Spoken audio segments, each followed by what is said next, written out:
Hey, here back with Paige for Jambalez Mitchell's Lunch Break Live. And today I'm going to show you how to make a pudding, a chocolate pudding that I call almost instant chocolate pudding because it's so quick to make. This is my prep tray and everything is measured out, which might seem like a lot of work, but it's not. But if you want to go for the real instant, I keep a mix because it's my chocolate pudding. And in the time that it would take to open a box of the junky pudding with stuff we don't want in it, all I have to do is dump this into a saucepan, add some plant milk. My favorite is Oatly oat milk, but I've done it with soy milk. I've done it with almond milk. Knock yourself out, anything you like. So let's get cooking. Hi, Paige. Hi, Fran. Thank you so much. And take it away. All right. So now what I've got here is a strainer. This is what I use to sift. I don't have a special sift. And just a little pot. It's little because I'm making a half recipe. Look, guys, I live alone. Although when I do something like this, my neighbor across the hall, the neighbors all want, and they're not plant-based yet, they all want this, especially this pudding. So notice that there are kind of slopey sides. That makes getting the cocoa powder to a boil without burning a thing. Over on my stove, if I was doing the full recipe, and I'm going to post a link to, I'm going to post the recipe with the way I'm looking at it is half and whole. And also for my Brooklyn Blackout cake, which somebody remind me to talk about, I double the pudding. So this is also slopey, but there's ways to get around that. So into this strainer goes my cocoa powder. I'm using Dutch process, but I also have some natural, and I want to tell you about the difference. And you can use either in this pudding. It's to your taste, kind of what you got used to. I've got a pinch of salt. You're going to measure. I'm not. I'm being my grandma here. Usually I use vegan organic cane sugar, which hasn't been filtered through bone char and hasn't been bleached. Today I'm going to use coconut sugar, which is considered very sustainable. And for some people who don't like cane, it works. So the pudding is going to have a slightly different taste. Maybe it's like I would say it's like a mild molasses. I really like it. And then I've got my organic cornstarch. And now what I'm really doing is taking a look at this tray to make sure that everything is in here. And I'm just going to whisk this through the strainer. It takes 2 seconds, but it'll make it a lot easier not to have lumps and so on. If you get to a place like here, I can see some of the sugar and some of the coconut sugar didn't go through. That's it. So there you go. And I bang it. And I am going to now, I like to measure everything when I'm doing a live, but I wanted to show you, this is a really cool set of measuring cups because they're squeezable. Plant milk settles. So I'm not doing the blender dance, but I'm shaking up my Oatly here. All righty, everybody. You're joining us here with the amazing Chef Fran Costigan, who has books, who is the Rouxbe School baking chef, brings us this decadent, delicious desserts that are dairy-free. Oh, my goodness. Yes, of course. And wow. And I just can't even keep up with all the amazing contributions you're making on this planet. You are bringing climate. It's my pleasure. You know, when I changed my diet 25 years ago, some of you have heard this story, how my son, I was a little bit the food police at the time. I changed my diet overnight. I wasn't, I never saw a lack. I just saw a whole lot of new foods that I could enjoy. But the desserts during that time, 25, 30 years ago, were horrible. And so I thought, that's it. And then my son, who now has 2 children of his own, said, hey, Mom, you're not putting a candle in the sweet potato and telling me that's my birthday cake. So I started testing cakes. And then it took me, close to a year, I think. And then I finally got this cake that's still my most popular cake. It's called the Tasters, named it the chocolate cake to live for, believe it or not. And it has gone on to be Rip Esselstyn's wedding cake.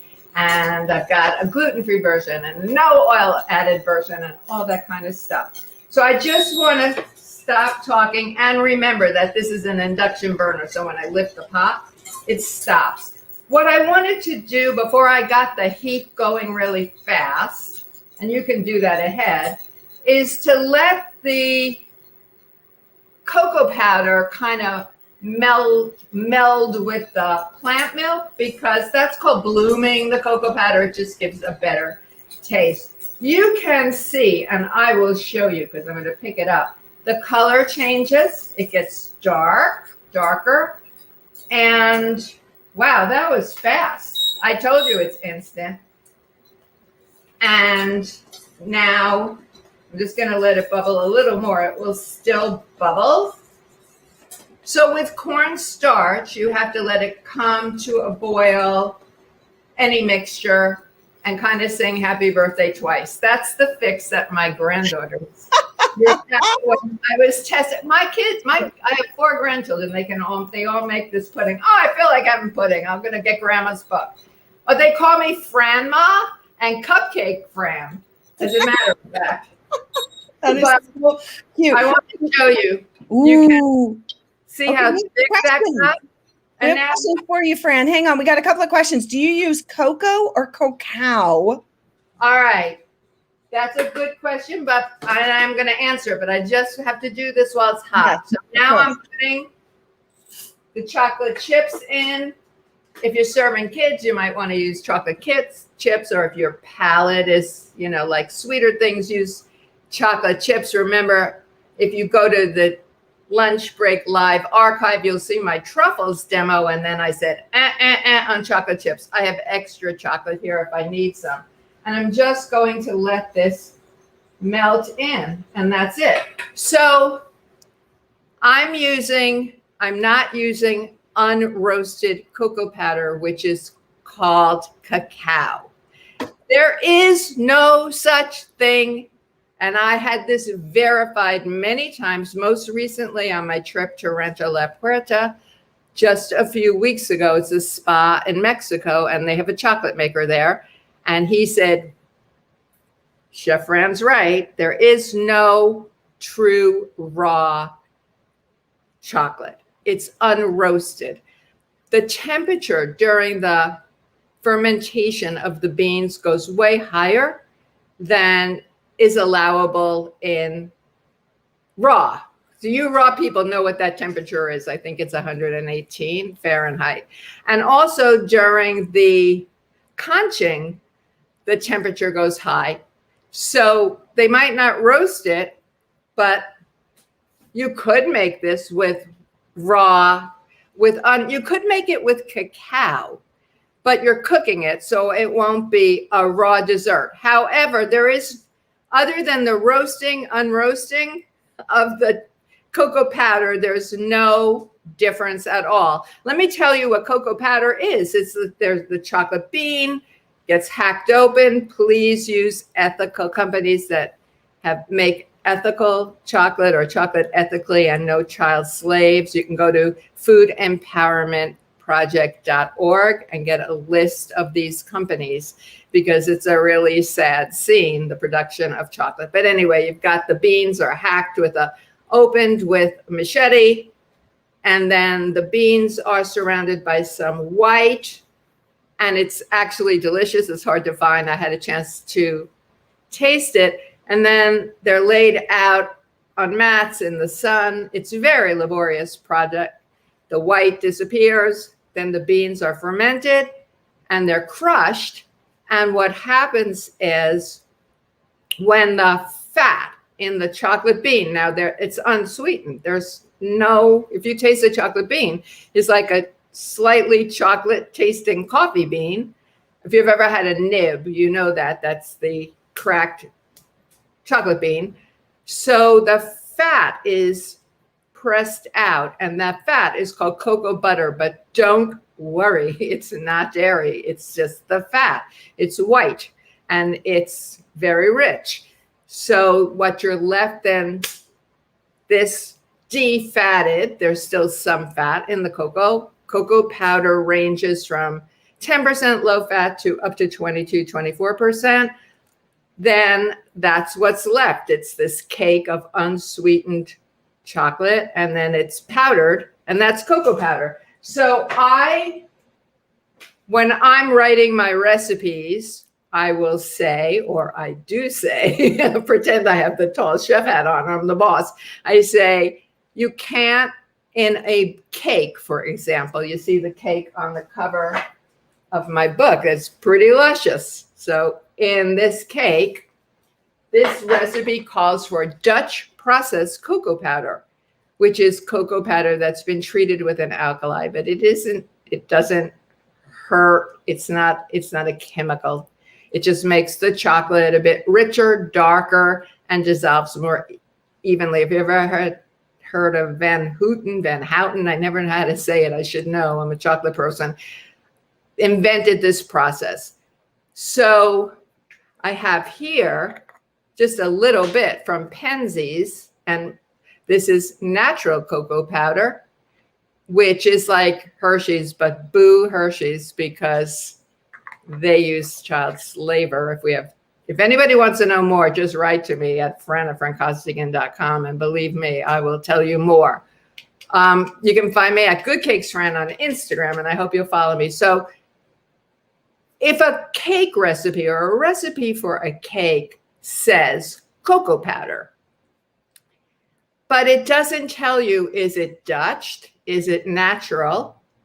You have to look at, that's naughty, that's bad recipe writing, because it's going to throw off the leavening. So if your recipe says cocoa powder and you see just baking soda or mostly baking soda, that's calling for the natural cocoa powder. If you see baking soda and baking powder first and some baking soda, then it's natural. Then it's Dutch. I can't sometimes chew and talk at the same time. So that's what you know. Now, within the Dutch processed family or side of the cocoa tree, they're all unsweetened. So hot chocolate mix is not what we're talking about here. It's unsweetened cocoa, which is great because in the pudding you can use and I'm going to taste this soon, you can use whatever sweetener you want to use. So for the natural cocoa powders, I tend to go to the higher fat ones because they taste better. There is not a lot of fat you're getting, and cocoa powder has actually got some benefits, although I would never be that person that's going to tell you, eat chocolate pudding for your health. I eat very healthful, whole food, plant-based diet, and then I save room for dessert. So let's have a look at this pudding. Everything is in here except for a little bit of vanilla. If you have that straight-sided kind of pot, you're probably going to want to use both a whisk and a spatula. So I'm just stirring it. Chips take a little longer than chopped chocolate. What else can I show you? Well, it's somewhere. I think Paige is used to this. So here's our chocolate pudding.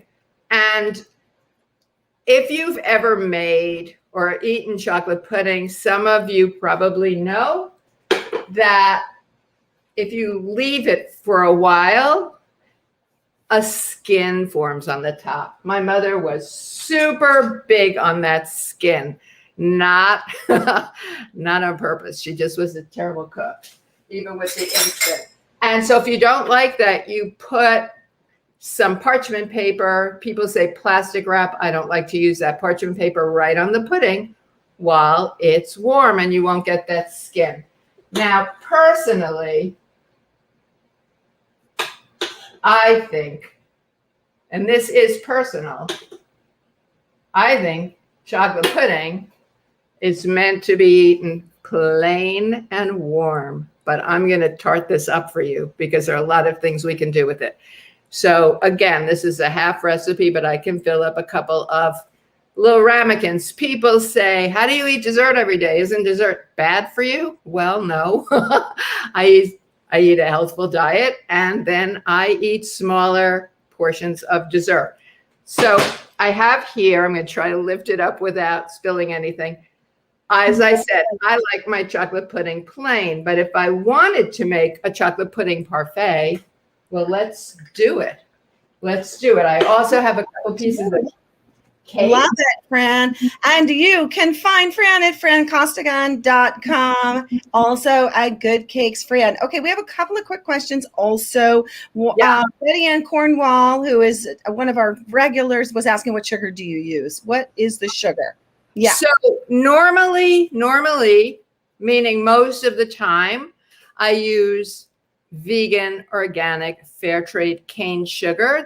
One of the brand that I like very much is Wholesome Sweeteners. They have a real good ethical program. Sugar that is organic, sugar that is vegan, hasn't been filtered through bone char, so it's not pure white. In this pudding, actually, I ought to take a little taste. I used coconut sugar because a lot of people don't want to use cane sugar of any kind. I don't usually taste on camera, but I'm doing it. That's really good. Yeah. Now, do you put it in the refrigerator or you leave it out? How do you? The pudding? Yes. Well, I like to eat it warm, so I usually make it, but I put it in the refrigerator, and guess what? So I always want to see how far I can push a recipe. Like, what else can it do? I put some pudding in the freezer recently. Anybody here like fudgicles? Hello. Yes. Just like a fudgicle. And it defrosts really nicely. For people who are gluten-free, I want you to know that this pudding is naturally gluten-free, right? Because what's in it? Cocoa powder and some kind of granulated sugar and organic cornstarch. I only use organic because then it isn't GMO.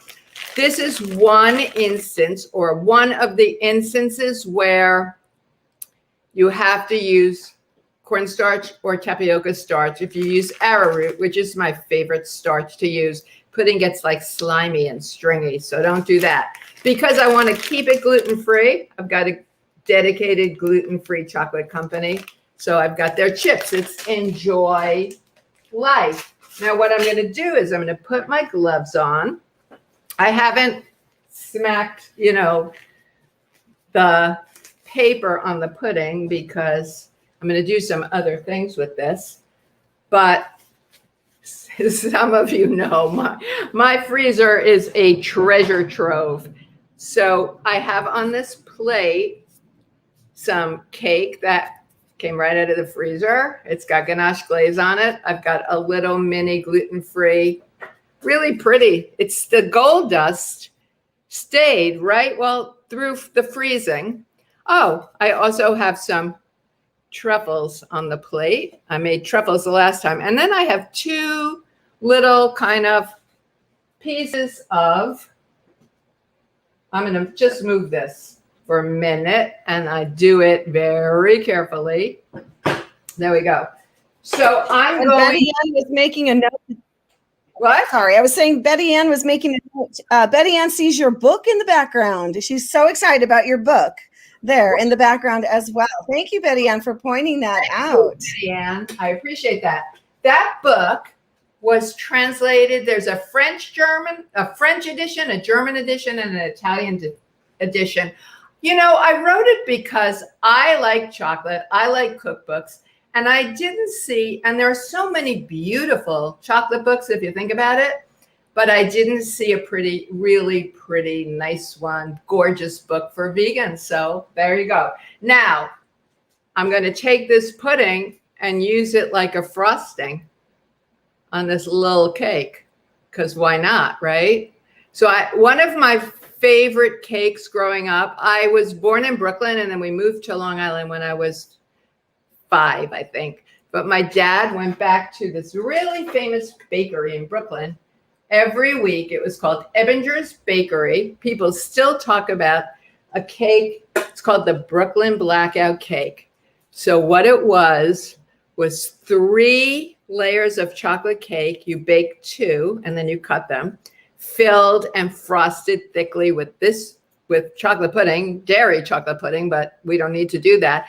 And then you take the last layer that you've cut and make crumbs and throw it all over the cake. And I have that recipe in my book. It's so good. But this makes a really nice little piece of cake taste ever so much better.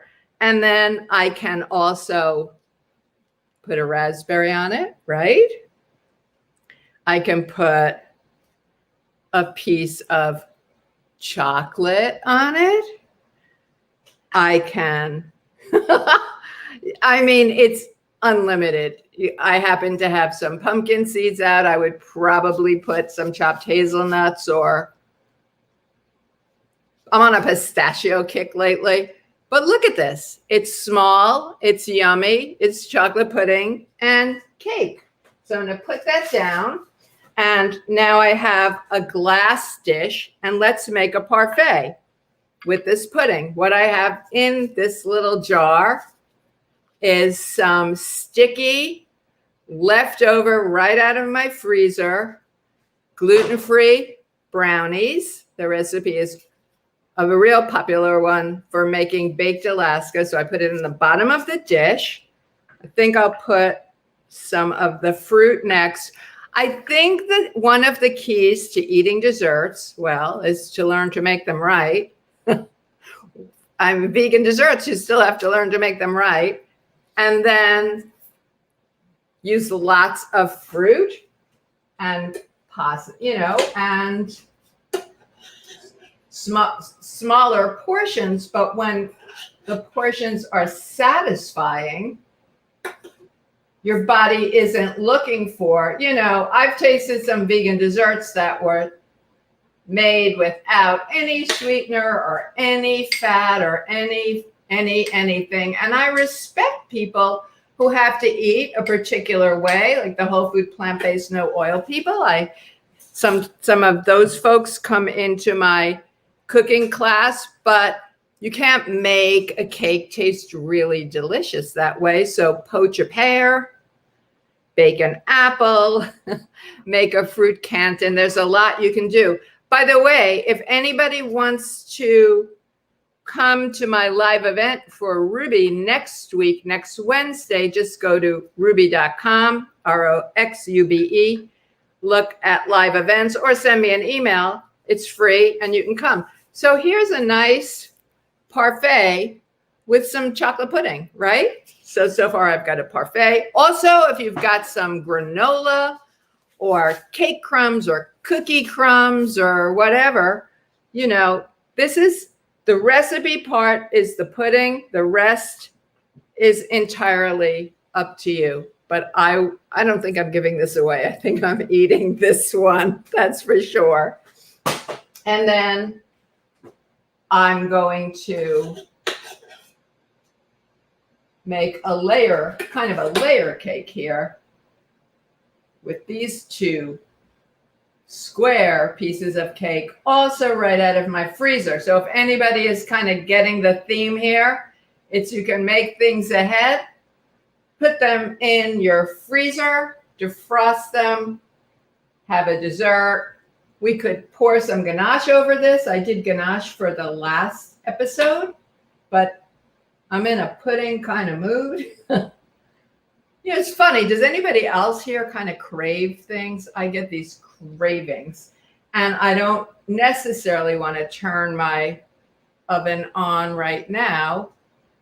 So a really quick chocolate pudding like this will fit the bill. So here is a nice piece of cake that I'm going to just, also, since I still have some of these raspberries hanging around. I don't use raspberries in the wintertime. You'd be seeing some glazed cranberries. I really believe in using seasonal fruits. I think it's better for the planet. It's better for us. So here, there's a way to use your chocolate pudding if you haven't just, eaten it. Does anybody have any questions about this?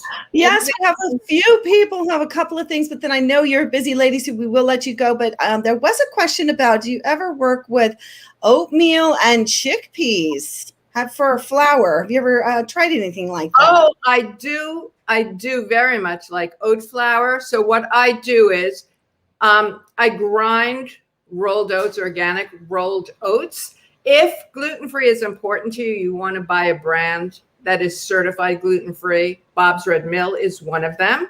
And then in a blender, not in a food processor, in a blender, I make oat flour. Now, oats have a lot of fat in them, but don't worry, it's the good fat. So they can go rancid pretty quickly. I store that in the freezer and I mark it, oat flour, with the date it was made. Chickpea flour, I use that to make savory foods. I haven't used it in desserts, but one thing that I think really helps when you're using chickpea flour is to toast it a little bit. Just toast the flour and cool it. I've been toasting almond flour lately, actually, because, you know, you want to taste things. You don't have to worry about tasting most of our food. And I thought, well, it doesn't really taste like almonds. So I lightly toast it. But I do want to give you a warning that comes around every once in a while and has just come around again. So for years, I said, it's vegan. Go ahead and taste the batter. You know, there's no eggs to give you salmonella. Well, for whatever reason, even organic flours have been shown to have salmonella in them. So I put my flour in the freezer, then I keep it in the refrigerator, and I don't taste raw batter of any kind. So I just want to pass that along to you. Well, it's like I'm going to have a good time today with this. You are going to, and look at that adorable cake platter server. It was a birthday present from my daughter, and I really like it. And then I've got this pudding, and then I've got the little cup. I want to show you everything that I made from that half recipe. The little cup of pudding, and oh, this adorable. Whoa, don't fall over, because I don't want to have to lick my fingers. This little cake too. I do want to let anybody know who's interested in learning to make vegan desserts that my course, the Rouxbe, it's a 90-day essential vegan desserts course. Rouxbe is the leading culinary school in the world. And my course was listed as the #1 of 5 best online vegan cooking courses. So I'm really, really proud of that. We have students from all over the world, people who are absolute beginners, like I'll say, get the sweaters out of your oven, to people in New York City, if you know what I mean, to professional chefs.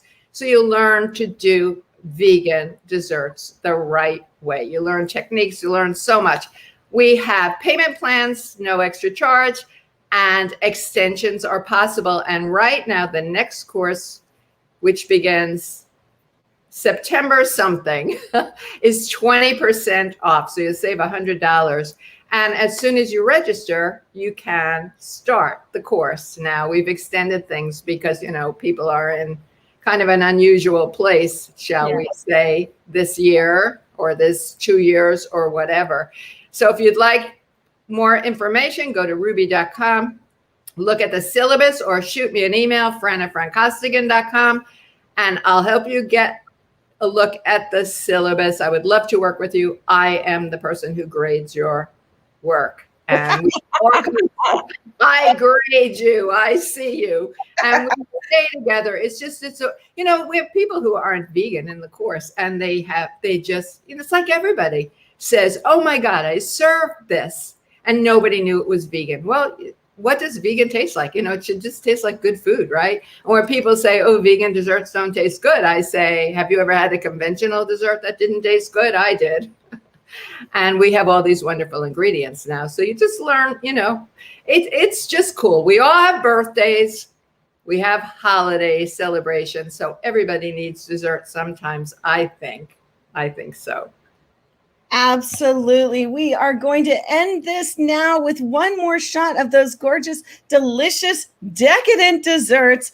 All of y'all, write in the chat, what are your favorite chocolate desserts? And please go ahead and write comments in here for Fran. She's going to take a look at them later, and she appreciates, and we appreciate you watching all this localized food that we bring to you. We bring it to you, to your homes. Thank you so much for watching with us. If you're on the journey, now you know, like on the journey to the vegan space and having more plant-based in your life. Look at this gorgeousness. You're nothing left out, but deliciousness brought in. Thank you, everybody, for watching us here on Lunch Break Live, and we'll catch you next time. Thanks.